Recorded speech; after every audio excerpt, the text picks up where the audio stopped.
O tikman na po natin itong aking niluto ngayon. Mainam na rin po yung ganito. Madali ang luto lang po at hindi po karamihan ng ricado. Sigurado po ako na susubukan nyo itong niluto ko. Basta pagkaluto po, iserve nyo na at nang mas masarap po yan kasi kapag bagong luto at saka mainit pa.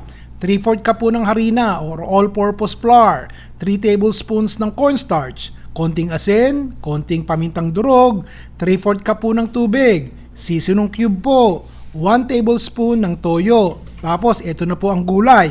Maninipis at mahahabang hiwa po ng carrots.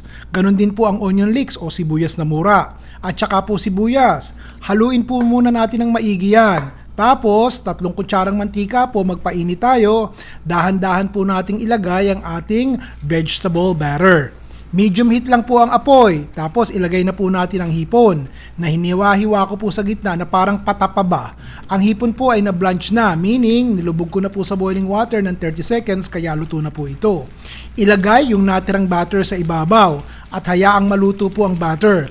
Tapos ilagay na po natin ang 4 na binating itlog sa ibabaw at hayaang maluto gamit ang medium heat ng 5 minuto.